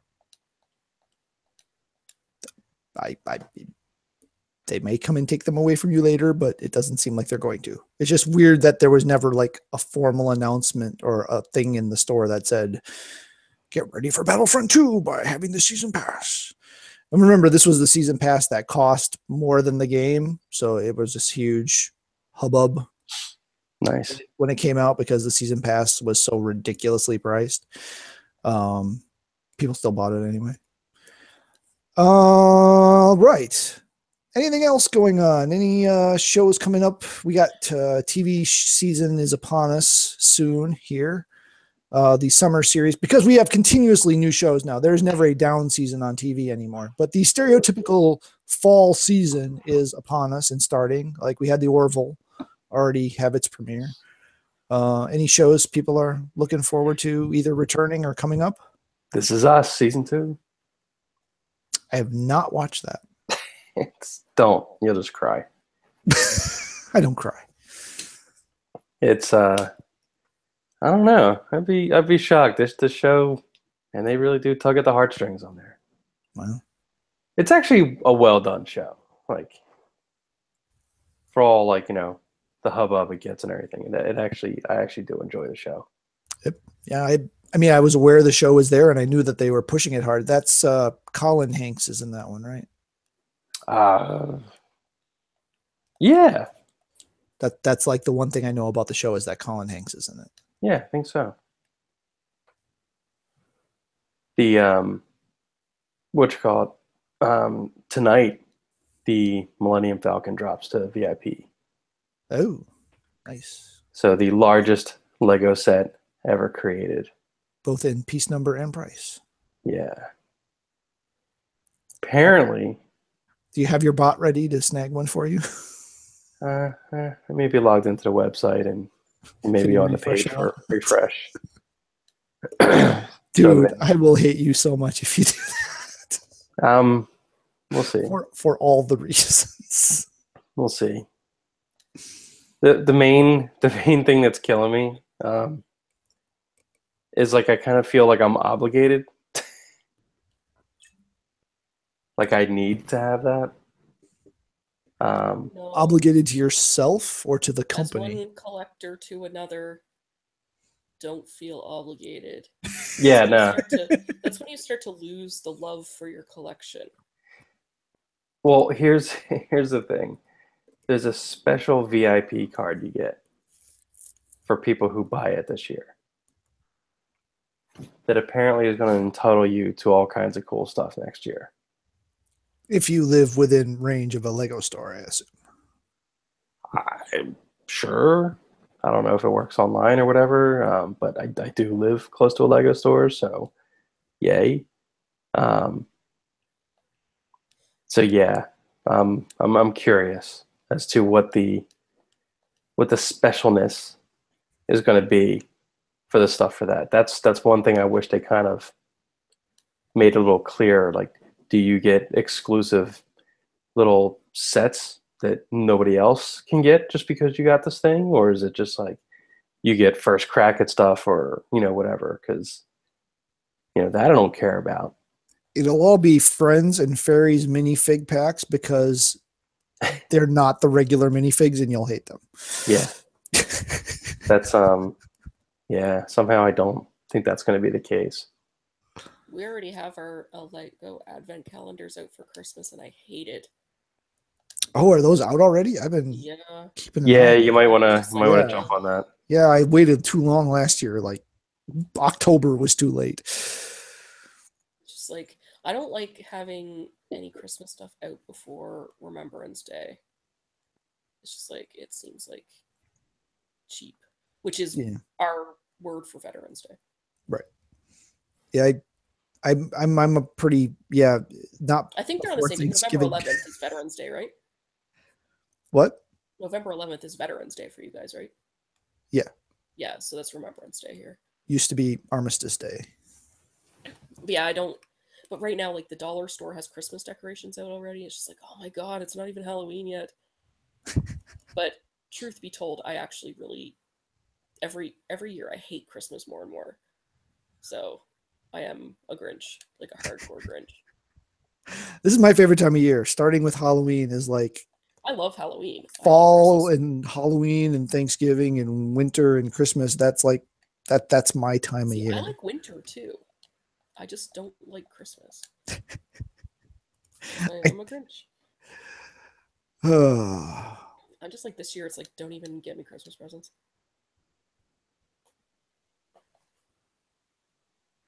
That's fair. I'll just sleep in and not have to work. When you work retail, it's just like it's just a day off. Like, thank God I don't have to go into work. Yeah, and that's even getting rarer, at least around here. It's like everything's open Christmas Eve and Christmas Day. Lots of stuff there is open like Thanksgiving Day now, isn't it?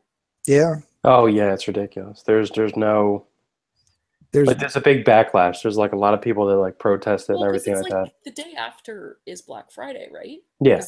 Because Canada's harvest is earlier, our Thanksgiving is in October.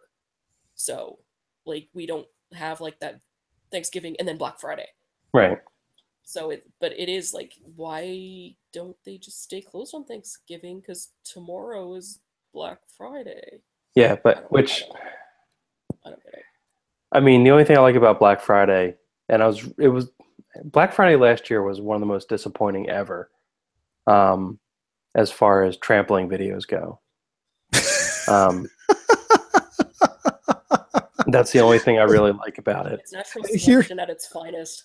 Here I thought you were going for the like, because my sister-in-law and my wife didn't even go because none of the ads seemed like worth it, Yeah. which they always go. So it was weird. I thought you were going to that angle. No, you were Well, going with the trampling. No, I want to see the worst inhumanity on that day. Like I'm sure every I Walmart in the South is basically just that, right. I mean, there's websites dedicated to trampling, the next day.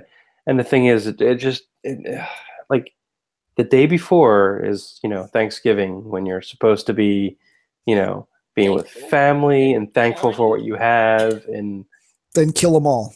yeah. And then as soon as that's over, man, it's, all bets are off. Gotta You're trample killing everybody. a stranger for a television. That is like, it's because pro tip, watch the prices in your stores that are having Black Friday sales because the prices are going to go up just before Yeah. Black Friday. Exactly. That you're getting is like the actual price. They But raise not the only- price. Not only that, like Walmart gets like specially made stuff. Yeah, like the For- So cheapest that of you cheap. can't price match because the model number's one different. Yeah, Yeah, and but it's not like, only that, it's like just, it'll it's, break in an 6 HD TV without an HDMI port, It's, A pro crazy tip stuff. for anyone out there that's looking for an affordable HD TV. There's a brand out there right now called TCL. And I don't know what they're doing and I don't know how they're doing it, but they're putting out some really good high quality stuff for way less than anybody else at the same quality level. So, Well, because only like 3 people making the things. That's like the big There's- misnomer anymore. well, yeah, there's They're making the made in panels, China. you mean. Yeah. Yeah. So it's almost like it's hard to get a bad quality one anymore. Well, it's hard to get a bad quality screen, but they can screw it up with the software and the stuff driving it.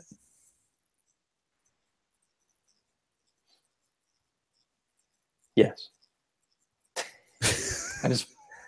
I felt like I had to acknowledge that so we can continue. Oh, I thought you were busy refreshing the page to see if they were live yet. No. It's not that time yet. We still have 20 minutes. Well, we managed to ramble a good bit there on the many various and the sundry topics. But yeah, so final thoughts, I guess. We kind of did final thoughts, I guess. But if anybody's got one, want to throw it out? I want to watch Looper again. Interesting. What brings that desire on? I was just talking about it recently, and I looked over, and that was the first Blu-ray that jumped out of my face when I looked at my shelf. And I just love the line, "I'm from the future. You want to go to France?" So I have to say I don't even remember that line. I do not follow really any TV or anything like that. But now that season 7 of Game of Thrones is over, rather than waiting 2 years, I decided to just rewatch everything from the beginning. nice. So it's like, after like going back to the episode when it's like, oh, everyone was so young and happy. And then everything went horribly wrong. Jamie was blonde. Yeah, Tyrion was blonde. Yeah, that too. The children were children. yeah, that kind of messed me up watching them like all just right in a row like that because like everybody was growing, seemed like they're growing fast, and I didn't realize like the show's actually been on for years. Like a couple years between seasons, right? Yeah. And now I'm just mad that I have to wait the last one. I should have just waited. What is the actual timeline of the story? Do you know, There have Kate? been years because in season 7, and it's not really a spoiler if you haven't seen season 7, there's a point where Sam says, like, because they're talking about Bran, and he's like, "Oh, I met Bran, like, let him be on the wall years ago," and it's like, so, there is big gaps of time, and Hmm. when it seems like they're doing Skyrim fast travel, there's actually like weeks in That go between there by. where they're traveling between places, just we're not seeing it. Right. Early on we saw it because we still had to learn who these characters were, right? So they took the time to be slow. It's like, because you had to learn everyone's names, right? Yeah. Yeah, it took John like what 3 episodes to get to the wall, didn't it? 3 or Yeah, 4. because they're still Yes. introducing everybody, so they took like the timeline ramped up. That's 'Cause what I if it thought was- was. That's what I thought was hilarious when people were complaining about like the fast travel in the recent episodes. Like, you only have like 6 or 7 episodes per season, for these things. Do you really want them wasting 2 episodes for just like watching some dude run in the snow? Really? Like, is that what you want out of this show now? It's like, well, we know who everyone is now. Just like Yeah. get to them doing stuff. I hope they are just complete douchebags for the last season, and they have an episode of some dude just like running in a forest for a whole episode, and just like getting out of breath and going like, and then start running again, and that's just like the whole It's episode. just Gendry. Yeah, Instead of just keep rowing, it's just keep running. He's just running around Westeros. Yeah. 30 years. And then when people get like all pissed off about it, like the showrunners can just go out and go, like, there you go. Well, We no, wasted an episode on what you wanted. Season 8 is going to be even more jam-packed of stuff because it's like a lot of stuff has to happen. Like, it's going to be like bananas. I'm wondering. I mean, I haven't seen 7 yet. I haven't even seen all of 6 yet. But I'm wondering if 8 isn't going to be incredibly disjointed, like I just know almost it's no gonna connectivity between the episodes at all.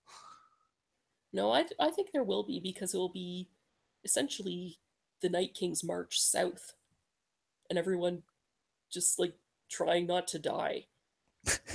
I'm looking forward to very uplifting season 8. Yeah, good luck. I think it's going to be like To really quote big. to quote Ramsay, if you think there's a happy ending, you haven't been paying attention. He knew what was gonna happen. Yeah. Yeah. I just like. I don't know how. That show's so hilarious too, because it's like the Night King is essentially a necromancer made of ice that's like going to turn the whole world into a graveyard, but the audience is still like, Ramsay, no, you're the evilest guy. Yeah. There's this like zombie necromancer guy who's gonna ruin everybody. Like no, there's worse stuff out there, folks. It's kind of like the overuse of like Hitler in American politics, where they're just like oh, that guy's Hitler. No, that guy was just like no, he was just like kind of like a bumbling dude. Like he's not Hitler. It can get worse, and they're like Trump's Hitler. No, really, it can get worse. Like you still have a way to go until you totally have Hitler. That's kind of what that show was like. They're just like and they're like, oh no, that's the real bad guy you got to worry about. Season 2 of Preacher had Hitler in it. That was funny. You showed me that one scene. Because I'm Adolf Hitler. I'm like, what is this? Have you read Preacher, Kate? Yes, I haven't seen any of the show, but I've read Preacher. I don't remember as much of Preacher as I wish I did, because I would like to be able to remember more to know how close it is. But there are definitely beats from the book that I remember in the show. Have they gotten to like the herpy derpy derp pope guy yet? No. Well, yes, they have. Dumpery do. Yeah. Humphrey Dumpty do. Yes, they have. Yes. And we're just touching on the Langell stuff. That's basically where this season ends, is hitting up with his mom's side stuff. So yeah, that was actually some of the more interesting stuff from the book that I remember more vividly, was the the Swamp Billies. But yeah, cool. Well, yeah, I need to finish season 6 and watch season 7. Been trying to find time to sit down with the wife and do that, and I need that same time with the wife to play Horizon Zero Dawn. That's your guys' problem with stuff. Like, just play it, and if they're not around, too bad for them. That's how you do that. Yeah.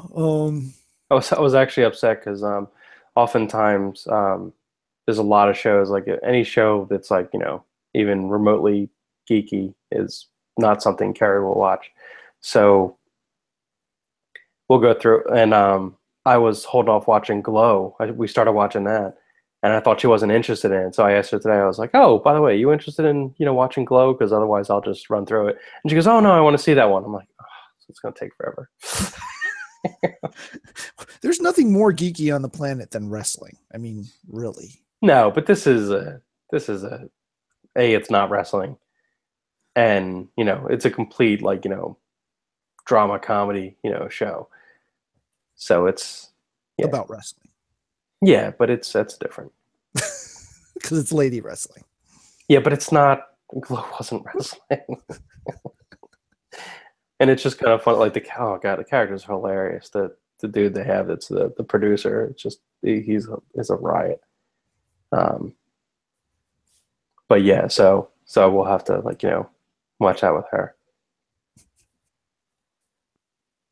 But I mean, the good thing is I can just run through like any superhero show there is, you know, without ever having to worry about her going like, oh, I haven't seen it. Like, yeah, the trick there now is, especially with school starting, we haven't finished any of last season's DC shows. Mm-hmm. And now the kids are in school and stuff. And well, one of them's not even here, but he doesn't. We've just told him, here's the Netflix password. Watch it whenever you have time. So he may be further along than we are. Yeah, he's on his own at this point. So yeah, I don't know, but it's bad. This year has just been bad for some reason.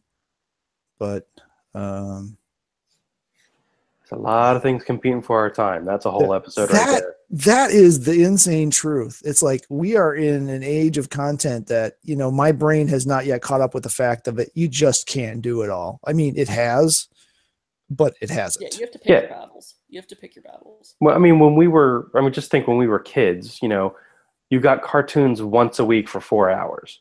Yeah. And, you know. And 1 hour after school. Yeah, if they were well, that was even not right away. No, yeah, that wasn't right away. That was later, but. Yeah, that was a little bit later.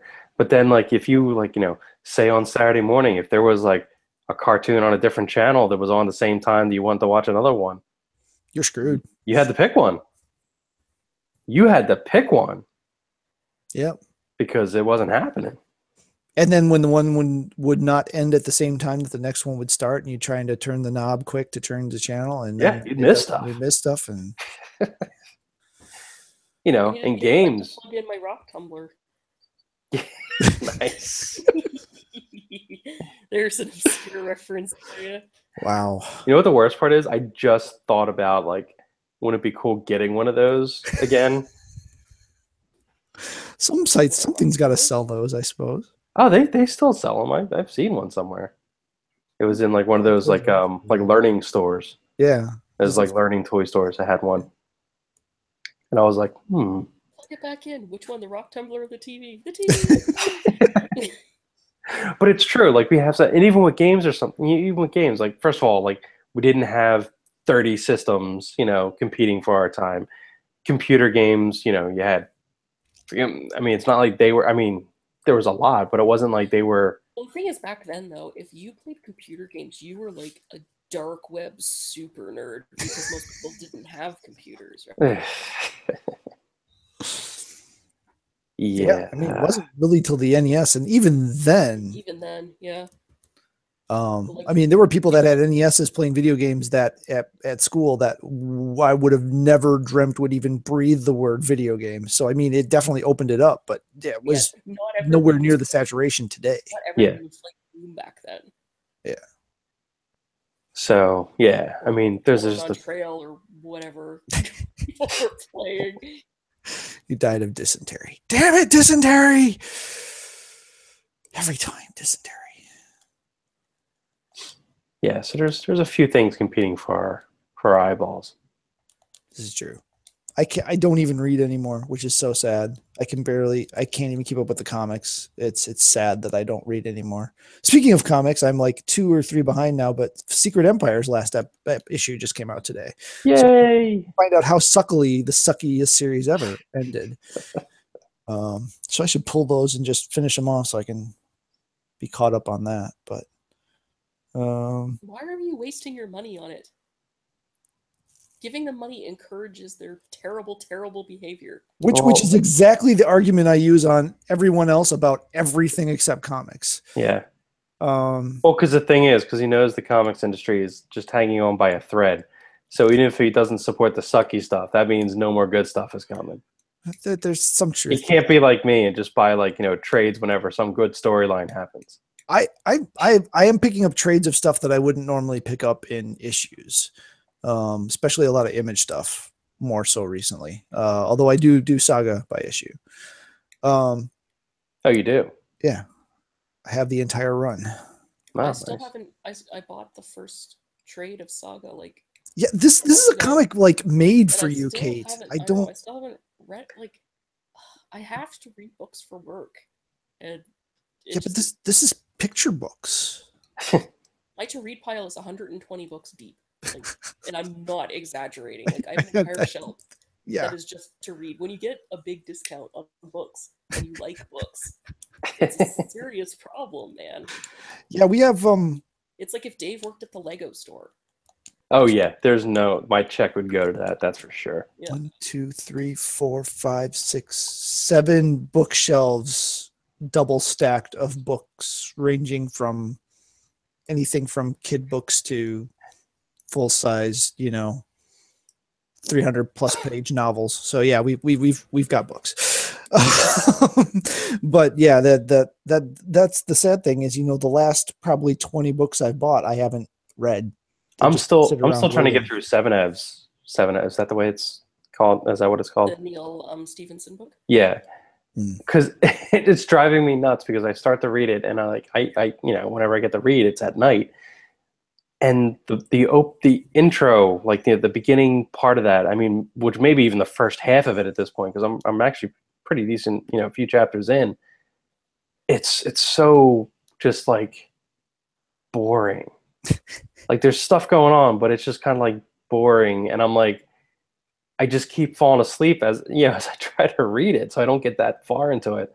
And I'm actually at a decent point in it, but it's just it hasn't got to the real. And I keep asking people, I was like, this gets better, right? And I was like, oh yeah, it gets really good. But I just haven't got there yet. And it's just killing me because I like his stuff so much. So this is a Final Fantasy 13 of books. Yeah. Nice. By the time you get to page 400 of 450, it gets really good. Oh my God. Right now I'm reading a book, the past couple of weeks have not been good because I've been sick. And then before that I was having panic attack issues. So I wasn't reading because I just wasn't in a good headspace. But I've been reading this book, or trying to read it, called The Devil in the White City by Eric Larson. And it's nonfiction written as fiction. It's really interesting. It's about the Chicago World's Fair, in the late 1800s, where H.H. Holmes, the serial killer, was also hunting in the fairgrounds. Right. But it's written in prose, but it's a nonfiction. So it's really cool. But all this other stuff keeps interrupting it. And I keep going, it's people would think I'd hate this book. It's just, I just can't get started. So I've been 50 pages into it for a month. Yeah, I have the same problem as Dave. It's my free time is in the evening, and comics and reading do not work well for me at night, late, past 10 o'clock. So I end up doing games and TV and movies because that's the stuff I can process at that time of night. Well, I've kind of had to do your approach to not buying any new games for a while. Yeah. It's just I just don't have time to play any of these. I still haven't touched Horizon or The Witcher 3 or Uncharted 4, or any of these other games. It's just I can't buy anything else. Yeah. Yeah, I think if I make this purchase in the next couple minutes, we're definitely going on a hiatus of buying anything for a while. Especially like games. I'm just going to start like, now that I got everything set up back down here, I'm going to actually start like, chugging through the backlog. Maybe just getting like, a AAA, Switch game here and there, like, the new Mario coming out. I'm going to have to get that. That just looks too much like fun. That just looks like too much fun, so I'll have to get that. I will get the Metroid game because I love those kind of games. So that's another game I haven't played. I haven't touched Breath of the Wild yet. That's another 200 hours right there. Now you can play it. I just I'm curious what you think about the game. That's why I want you to play it. I'm just curious of your thoughts. Yeah.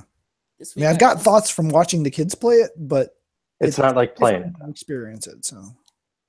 And see, this week I also received my Squall Play Arts Kai figure. So. Ooh. Are we going to get a photo shoot? Yeah, I just haven't had the wellness fortitude. Yeah. Or the sunlight to go out and do it yet. Understood. Yeah. What are you using as a camera, for that stuff? What is it? It's a Nikon something or other. I just used the zoom lens on it. It's we got it used, so it's a Nikon D8 something. I don't know. Hang on, let me figure it out. I'll be right back. Dave's all ready to geek out on cameras, and she's like, "It's a camera." No, I'm just kind of curious. I mean, she takes awesome pictures of this stuff. She does, yeah. Does really good job. And it's not like I'm just kind of curious of what equipment she's like doing it with, because like it wasn't very far away. Nikon, where's your model number? D40X. Oh, okay. So it's a DSLR. Yeah. Oh, yeah. And I just used the zoom lens on it. That's what I wasn't sure if it was a like a smaller camera or something like that. No, it's like an actual.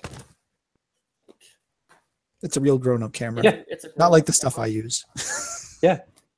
Although I am surprised by heck out of this Pixel camera. Holy cow, this thing. The Pixel camera is very good. It actually ridiculous. For a while, and it's still actually in the top 3, I think. But when it came out, it was definitely the best cell phone camera there was. That's crazy. Yeah, but anyway, we're still rambling and we're still recording, so yeah, it's been a couple hours here now, so I think we can put this to bed. Thank you for watching. Thank you for hanging out with us tonight, or whatever time of day or day it is that you watch this. As always, please like, subscribe, follow, +1 heart, pin, post, forward, share. I don't know. I don't know what Snapchat people do. There doesn't really seem like there'd be anything much about it, but if there is, do that too, because we love you and we want you to love us because we're needy. No, because we enjoy this and we want you to enjoy it too. As always, you can find us at gamersledge.com, YouTube. I don't remember the URL. Just search for Gamersledge at YouTube. It's the easiest way to do it. I mean, that's what everybody does, right? Nobody remembers anything. They just Google it now, right? You just search for it. You don't even Google it if you just type in what you're searching for, because if you're using Chrome, you don't have to go to Google. Yeah. It usually just autocorrects. Yeah.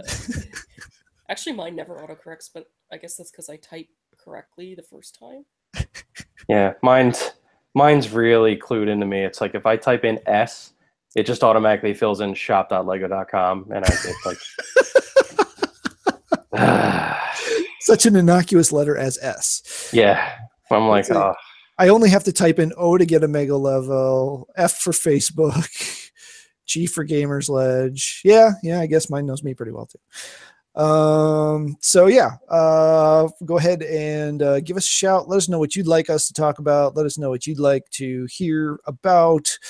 Didn't have any reader mail this week, so apologize for that lack of content. As always, I think Mark's got a couple more well-rounded gamers that he's looking to put up, and then I think he's going to shift gears and start another show. So keep eyes on the YouTube channel and the main site for that. No bad joke because I don't feel like hurting people, Yay. especially Yay. kids. I don't have a good joke either, so humor's subjective. Reality is a construct. Yeah, so I really need to read that trade number 2 of Paper Girls too, because trade number 3 is about to come out. So I guess that's my final thought.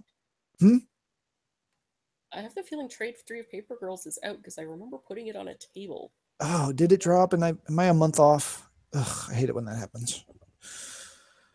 Yeah, that means I just have to read it that much more. Any other last thoughts, rejoiners, addendums, thoughts of celebration? And the Millennium Falcon's also out. And the Millennium Falcon has been.